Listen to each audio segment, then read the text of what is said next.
And finally, Don't hate me because I'm beautiful. I'm often told how handsome I am by women who won't sleep with me, as if I were being granted a consolation prize, a lovely parting gift. This leads me to suspect that average-looking guys get more sex than us tall, dark types.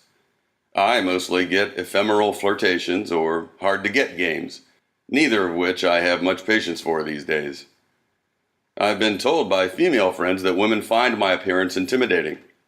Now, I don't think I'm particularly special looking. I'm just telling you something I've heard over the years. Apparently, a lot of women take one look at me and assume I'm a womanizer. Then there are the more aggressive types who assume I'm a womanizer and are disappointed to find out that I'm not.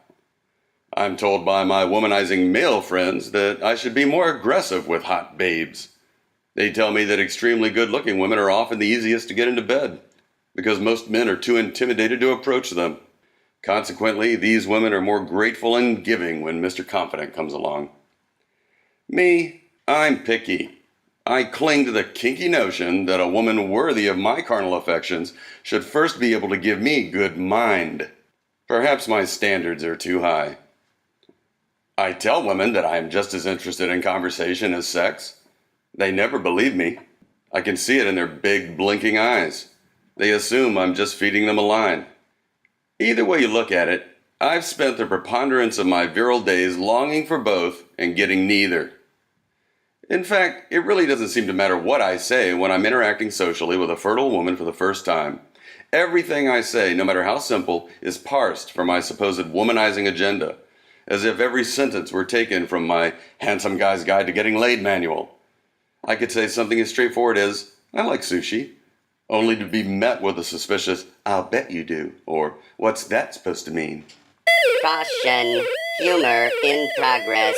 Humor in progress. By the way, there is no Handsome Guy's Guide to Getting Laid manual. For those of you who are a bit too literal-minded, and yes, I'm talking about Republicans and evangelicals, that was a joke. For everyone else, I apologize for pointing out the obvious. But the last time I published this piece, on an online dating forum no less, some budding pickup artist, who was probably a Republican and an evangelical, wrote me asking for an autographed copy. But back to the issue at hand. Maybe I expect too much from women. Why should a woman have to put out mentally before I put out physically?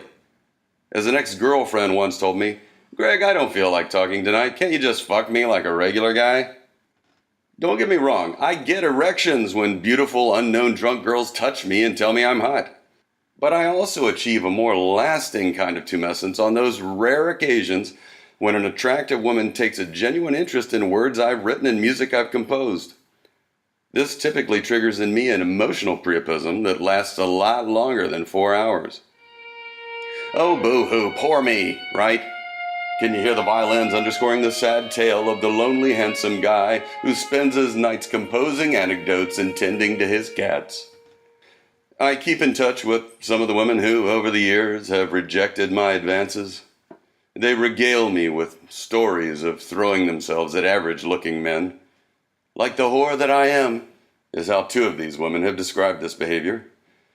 Guys who don't appreciate them, who take their affections for granted.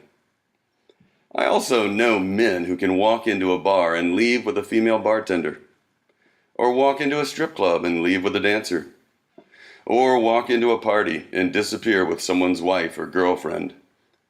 I have personally witnessed all 3 of these scenarios.